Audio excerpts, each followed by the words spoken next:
Hello，大家好，我是 Susan， 欢迎来到我的花园。真的是一眨眼又到了3月份，已经很明显的感觉到春天的气息了。那今天我就带大家看一下我家在早春3月的景象吧。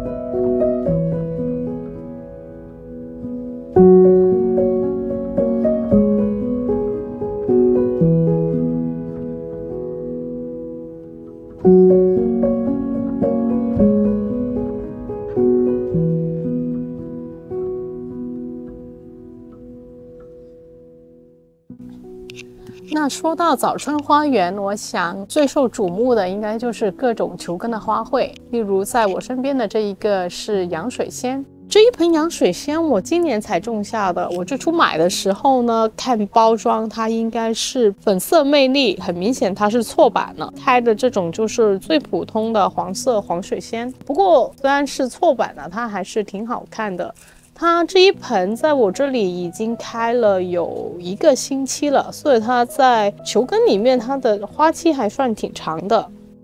在水仙的后面呢，是一个是绣线菊，它其实现在已经快开了，大家可以看到这些小小一点点的是它的花苞。这一棵绣线菊是去年买的苗，等待了足足快有1年才等到它开花。现在是花苞的状态，但可以看到这样小小的一颗，其实它的花苞量还是很可观的。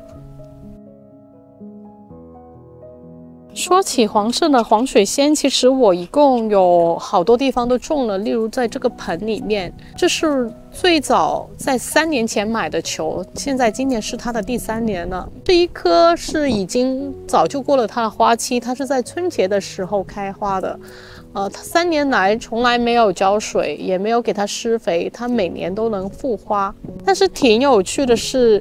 我看了它的表现那么好呢，我又买了很多种球种在了地上。但是在地栽的洋水仙，它的复花性就很一般。看这么大一丛，密密麻麻的，就像一堆草一样。大约数了一下，去年我在这里一共种下了快70个球。它大概只有15到20朵花的复花。那在这里呢，我想分享一下我对这一个洋水仙关于在盆栽以及地栽它复花性的差异的一些思考。我想最重要的因素应该是2点，一个是阳光，第2个是水分。首先阳光来说，因为这一个洋水仙已经在这个盆里3年了，我一直没有把它起球，它一直就在那里，所以它是完全是根据天气条件，自己的温度合适就自然萌发的。它在我地栽的那一批呢，在去年是在1月底2月初的时候才开始种下，因此它去年的花期呢也比较晚，要到4月份的时候跟郁金香一起开，就比较晚才开花。虽然是这样，它开花以后到它凋谢的时间，2批其实是一样的，都在大概约5月份，在我们这里气候去到比较干燥的时候，它们就开始陆续的凋谢。因此我们可以这样考虑，在这个盆栽，因为它萌发的早，开花的早，它在花后有大约2到3个月的时间是能够进行光合作用，储蓄它的养分在球根里面。对比在地栽的那一批，由于我去年种的比较晚，因此它开完花到枯萎的时候，可能就只有几个礼拜、1个月左右，因此它所积累的养分不足以让它在今年开花。因此呢，我想再强调一下，虽然我们在种植球根的时候，它需要的时间没有那么严格，但是还是最好能够在第1年的11月到12月份种下，让它的生长周期靠前，更早的开花之余，也还有在花后有更多的时间可以进行光合作用，为来年积蓄养分。我想这也是非常重要的一点。除了洋水仙，这一个雪片莲也是它的花期，这些雪片莲也是去年种下的，今年它的复花性就也不是特别好，因为它去年也是比较晚才种下的，可以看到至今就只有2朵是复花了，但是它复花的雪片莲倒是非常的灵动可爱。可以看到它的边边有一些绿色的斑点。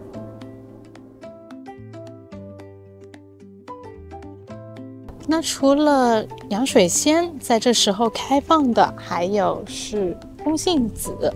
那在我这一个后院的这一个区域呢，是在柿子树的树下，在这里其实很适合种植球根类的植物，因为球根类的植物它爆发的时间是在11月到来年的2、3月，其实这时候刚好这里能够给它提供挺好的一个阳光。通常球根在夏季是需要休眠的。要是种在树下的话，你可以完全不用担心什么下雨啊、积水啊，因为树冠会帮你挡住大部分的雨水以及阳光。那在这里呢，我是以一个粉色和紫色系的搭配为主，包括粉色的仙客来、紫色的风信子。这些球根都是从 Costco 买的，可以看到它质量真的很好，因为它每一颗都能长出来一根高的跟一根矮的，养分非常的充足。现在这个时候呢，瑞香也已经是过了它的花期，那它就开始在它花芽的下方这个位置开始长出新芽。那如果我们要对它进行株型上的修剪呢，可以趁现在这个时候进行。这一种呢是我很喜欢的仙客来，它是淡淡的粉色，而在末端的这个位置是一个桃红色。这一款很香很香，我在这里走过的时候都能够闻到它的香气。这种粉色白边的仙客来呢，是我刚刚种下去的。其实我们可以在季末，例如是现在去购买一些比较便宜的打折的苗，然后把它填充在这个花茎里，这样年复一年，我们整个花茎就会慢慢的丰满起来。在它的旁边的这一个呢是铁筷子我今年其实陆续买了好几个不一样的铁筷子的品种。铁筷子它的苗实属不便宜，但因为它长得比较慢，我还是建议大家最少买1加仑以上的苗，否则的话真的是要等很久它才会有一点可看性。那今年我在做了一个新的尝试呢，就是做一个白色的花茎。这里呢就是它们在早春的时候的样子。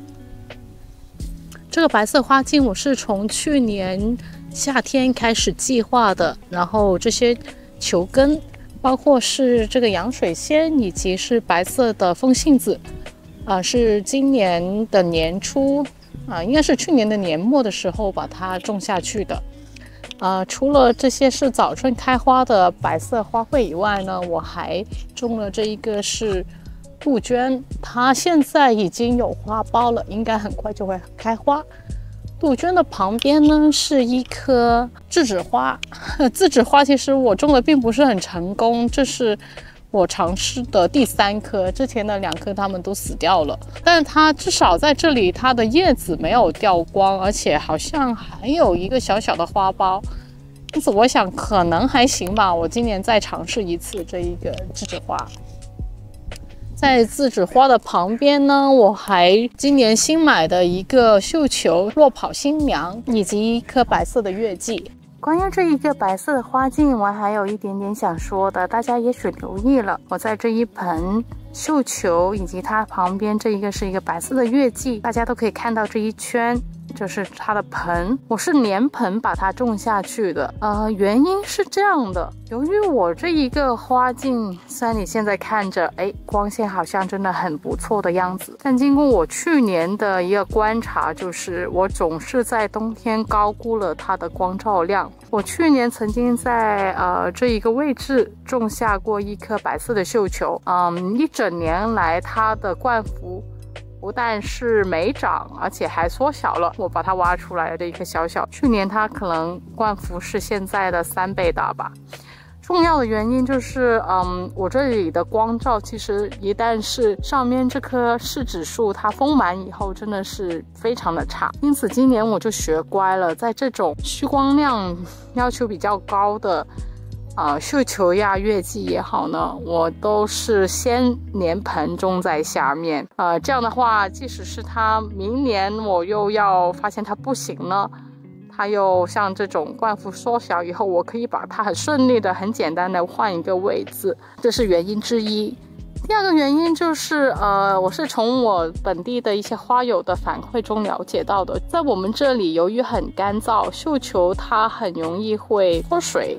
特别在它们地栽以后，它的水量供给的需求可能是在盆栽的2到3倍，可以连盆把它栽到地下，相当于给它提供一个微环境，更好的保住它的水分，这样的话它灌幅缩小的现象也会没有那么严重，这算是我小小的一个尝试吧。那在这一棵月季呢，也是类似的原因。其实白色的月季我一共现在有2到3棵苗，我就选了其中一个，这是最简单的，就是一个绿里月季。可以看到它现在长得非常的好，很健康。这个月季最大的特点呢，它很皮实，它也曾经在这一片树冠下面待过1整年的时间，没发现它有什么病害因此我现在把它放在这里，是希望它能够在5月的时候给这一片白色的花径提供一个相对来说比较高的有结构的一个存在吧。在小路的另外一旁是我一个很喜欢的植物大戟，它的品种名是阿斯科特彩虹。这一棵植物我是在去年夏天种下的，它现在已经长得非常的茂密，而且也在初春的时候开始开花。它是颜色非常的丰富，主要是以黄色和绿色为主，它老旧的叶子也会带有一点红色，因此我想这就是它的名字阿斯科特彩虹的由来。它的花朵主要是一个黄绿色，中间的花心带有一点点红色，非常的醒目。我们透过阿斯科特彩虹再回看这一片白色的花径，它们俩的搭配还是非常的漂亮。那今天就到这里，如果您喜欢我的节目，欢迎点赞和订阅。如果你有任何园艺上的问题，欢迎在评论区留言，我会尽快的回复。我们下期再见，拜拜。